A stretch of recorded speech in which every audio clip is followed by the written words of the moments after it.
Well, hello, welcome back everyone. I wanted to make a quick video about this because I need to do a follow-up to the last video. So, there are some things that I didn't discuss in the last video that I feel are really important and need to be addressed. For one thing that I didn't comment on that probably needs to be commented on is that, they're just like anything. There are shitty doctors out there, and then there are really good doctors out there. And there are doctors that really care about patients' well-being, and they're in the business because they want to help people. And then there are doctors out there that, they just want to do anything to collect money. So they'll give you like ridiculous stuff so that you keep coming back and keep having to give them money. But, there's a lot of doctors out there that really don't give a shit about what the insurance companies are doing, and they try to find a way around it because they legitimately care about their patients. So, one of the things that, and I opened up a discussion about this on Facebook, so if you're not following me on Facebook, you're missing out on these sort of discussions. And somebody brought up to me that recently they had been talking at their job about this sort of thing. And I think that's something that does need to happen. We do need to be talking about this more often. That's how you get things to happen, is by opening up a dialogue, raising awareness, and talking about these issues. Talking about how the insurance companies are untouchable because there's laws in place keeping them from being sued for mishandling things, or being negligent, or offering medical advice to doctors without actually having a medical degree, or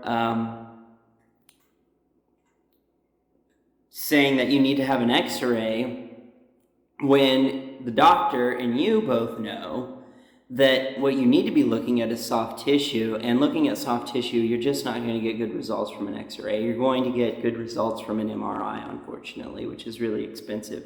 But the insurance companies almost always want you to do an x-ray before you do an MRI, and that's just wasted money. And there's a lot of things in pain management that are not covered by insurance. Like, for instance, there's things that you can do with Botox injections that have to do with pain management where you don't have to go on opiates or opioids, and you don't have to go on the psychiatric meds like Neurontin, gabapentin, and Cymbalta, and amitriptyline. So there are things out there, but a lot of times the insurance company just says, nope, not doing it, not covering it. So you have to pay full price if you want those procedures and those things done.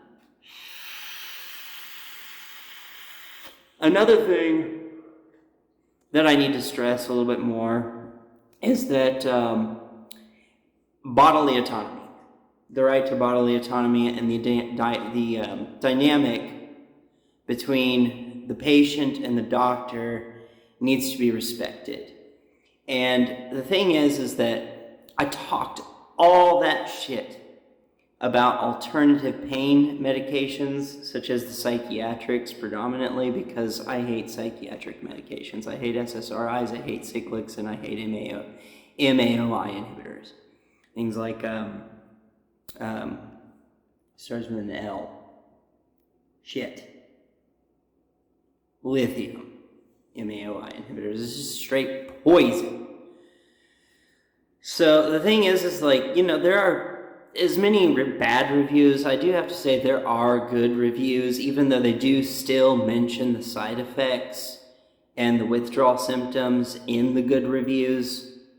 There are still people that do leave good reviews about those medications. So the thing is if Cymbalta or gabapentin, Neurontin works for you, that's great. And I think that you should take it if it works better for you than opiates or opioid pain management treatment. But I think that these drug classifications should be available as an arsenal of pain management medications, and so that people have an option, but they should have informed consent going into it, knowing that the psychiatric medications are addictive, they have side effects, and they have there are complications that can arise from taking those, and that I think it should be the patient's discretion, and they should be told what the risk factors are for opioids, for anticonvulsants, and SSRI are cyclic antidepressants that play with neurogenic nucleopeptides. So I think that should be disclosed, like, hey, these are the risk factors, these are the side effects, yes, they're addictive, this is what you can gain from it, this is what you can gain from this class, but this, all that should be disclosed. And, maybe they might try the opioids and not like it and go to something like Cymbalta or gabapentin or amitriptyline. I think that patients should be allowed to play with these things to see which kind of class of medication is going to work best for them, because ultimately everyone's neurochemistry is going to be a little bit different.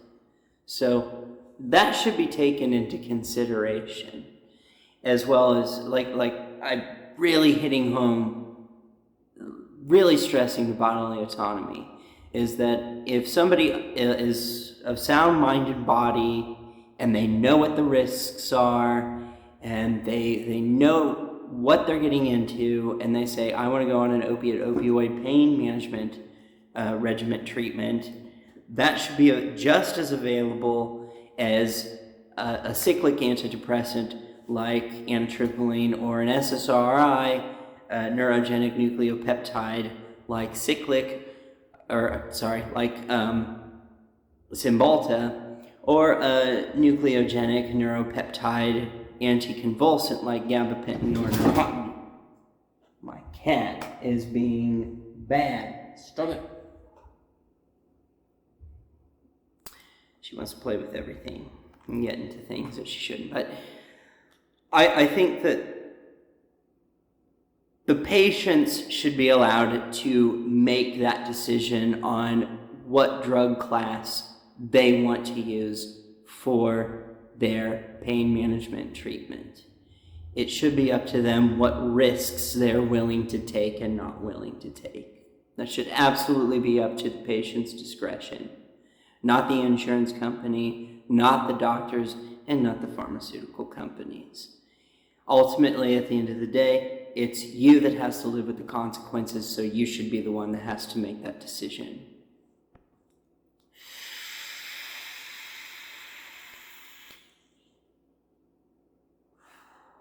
So I just want to stress that. So there are people out there that would prefer the SSRIs like Cymbalta or the cat, or the, I got a lot of ums in this, I don't like that. Sorry, the cat's distracting me. She's bouncing off the walls. She's going crazy. She's in a very playful mood right now. So, or the anticonvulsants like gabapentin and Neurontin.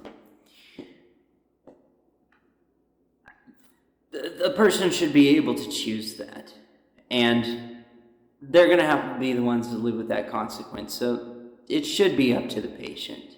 It absolutely should be up to the patient. And we need to stop with all this bullshit of trying to control the patient's decision ultimately. Like I said, they're the ones that are going to have to live with the consequences. And if the doctors, pharmaceutical companies, or insurance companies are making that decision for them, then they're going to end up having to live with the consequences of something they ultimately didn't even decide to take or didn't choose. And that's kind of fucked up. That's totally fucked up. That's not how it should be. It's like they're all being prescribed to treat pain, but if they're saying, no, you can't have that, fuck you, you can't have that, you have to take this, and it's absolutely something you can't stand, you can't deal with, it's fucking you up, I think you as a patient should have bodily autonomy to say, no, I want to go on this pain management regimen instead. That should absolutely be within your power. It's your body. So one of the conversations that popped up was a comment left by Miss Phoebe. And Miss Phoebe, it was very good to see you again and see you pop in and make a comment. I always love hearing from you. I love hearing from all of you, and I mean that. Ultimately, that's why we're doing this, is so that we can discuss this, we can talk about it, raise awareness. The more people talk about it, the more people are going to be aware, and then we can get on to what I'm making another video about. So that's going to be another video, though. And so the conversation went something like this. And I did post this, like I said, on my Facebook, and there was a long conversation that was had about it. I got a lot of insight from a lot of different people, and it was pretty cool to see that kind of turnout. So this is the comment section of that video.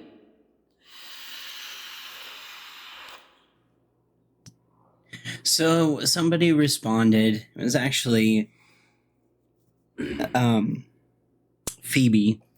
Said, sorry, moving work, glad to see you're still posting videos. It's crazy what they push for money. Makes no sense. So I responded by saying this. It does and it doesn't. As many of the medications discussed are originally made as psychiatric drugs, there have been many, many neurologists in the recent years saying not only are psychiatric drugs physically and mentally harmful, but they even talk about how they probably shouldn't be used in a long-term basis, or on a long-term basis. There seems to be a headbutting between the pharmaceutical companies and actual doctors. Right now, they are trying to find treatments that are less invasive for psychiatric conditions.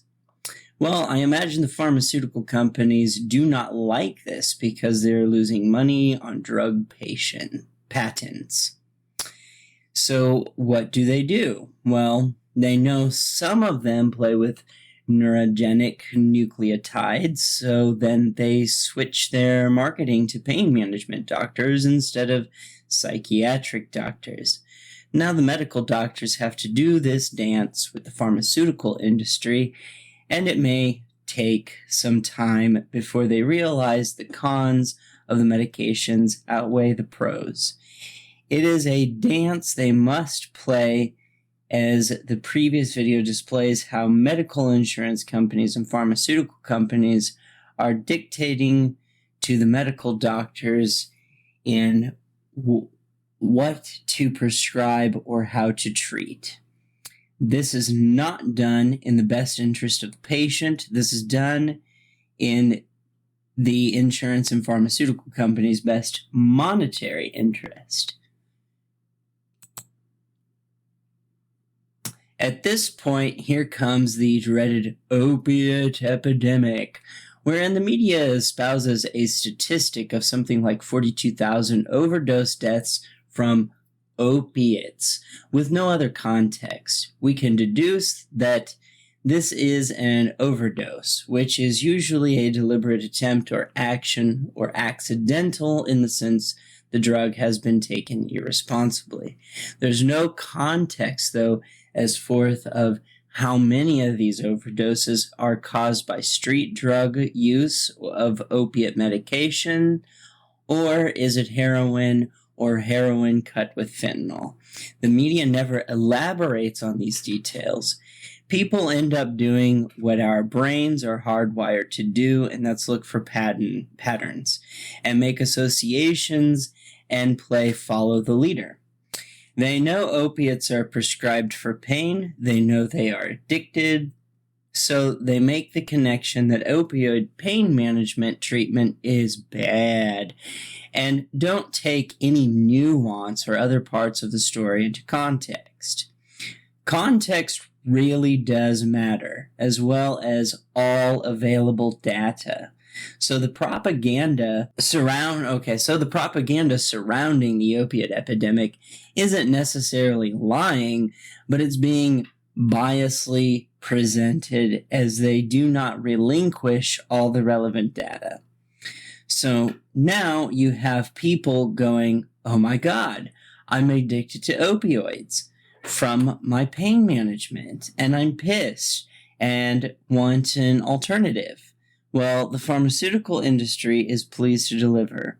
Again, missing all relevant data, you have people saying, oh good, I got this new medication that isn't an opioid, so it must obviously be safer, thank goodness.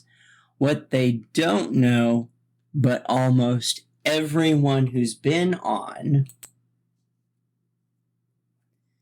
psychiatric meds for psychiatric condition knows from firsthand experience, is that they are not less dangerous or less addictive at all. It almost seems like a ruse, but it's just the mishandling of information by withholding the more relevant data. If people didn't play follow the leader, monkey see, monkey do, and actually were given the relevant data about alternative pain management treatment, they might realize they jumped to the wrong conclusion that they are safer when in fact they are not. And that's just the objective reality. All drugs come with a list of side effects, and many, but not all drugs, have some level of chemical dependency. And all drugs have risk factors involved, including Tylenol and aspirin and ibuprofen. All drugs have a risk of overdose, and even the FDA and the CDC know there's going to be deaths related to all drug patents, and usually this is acceptable as long as those deaths don't get too high and are rare occurrences, as well as rare occurrences with adverse effects. All right. Hopefully that was enough time to play that clip.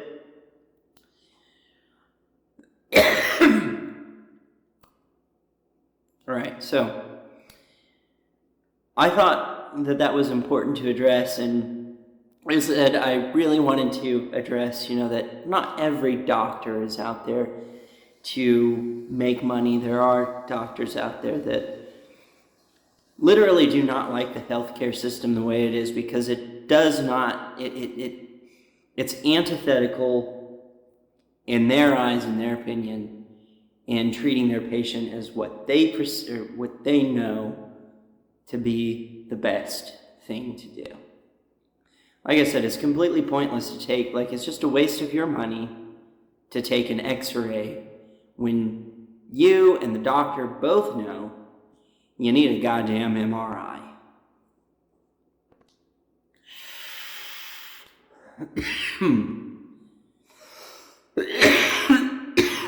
But absolutely, I do think it's important that we do start a dialogue about this. We talk about this. We raise awareness. And I think a lot of people are aware of this, but let's start talking about solutions. I've got some ideas for solutions, but because on me, those solutions may not be popular. And that's not because I want to hurt anybody. It's just because I'm rebellious, and I kind of stand in a more protest type attitude. But I will go over what I think would be effective going against the insurance companies and the pharmaceutical companies, and possibly even doctors that don't recognize or don't listen or respect your own personal bodily autonomy. And so I have an idea that, and I think doctors should pay attention, and I think people should pay attention. I mean, literally, you're talking about your body, what's going in and what's going into your body, how your body will be treated. Nobody ever questions it if you say, no, I don't want a surgery. And unless it's life-threatening, if you're dying and they have to do a surgery so that you can live, they might do it without your permission. But I mean, a lot of the times when it comes to surgical improvements for pain management health reasons, you still can say no. You can. But when it comes to pain management, for some reason, that option isn't on the table. And that's kind of bizarre. It's kind of fucked up. We need to talk about that. All right, well, I think I'm going to wrap this up. I think that's going to complete the video for this. And I just wanted to be clear about that, so I'm not, I wanted to be completely intellectually honest. There are people that are satisfied with the results for pain management with Cymbalta. There are people that are satisfied with the results for pain management with gabapentin and Neurontin. And probably even amitriptyline. But, not for everyone. Just the same, those people that are satisfied with those, they've tried the opiates and the opioids, and they don't like them. So, there you have it. How do I really, really, really, just make it abundantly clear that we're talking about your own body and your right to say how it is to be treated for pain. And we're not talking about something off the wall and experimental. We're talking about drugs and things that are on the market and they're already being prescribed for pain management. And why don't you get a say as to what sort of pain management you want to receive? I think that's important. Like I said, you are the one who's going to have to live with the effects of it. So why shouldn't you have a say? All right. Anyway, like, share, subscribe, comment, hit the bell button on any channel you're subscribed to. I feel like I don't say that very often anymore. I think there was a reason why. I think it was because it was overdone. But, support the idea of choices and not one's ability to impose one's will on others against their own will. And have a good night, everyone. I'm out.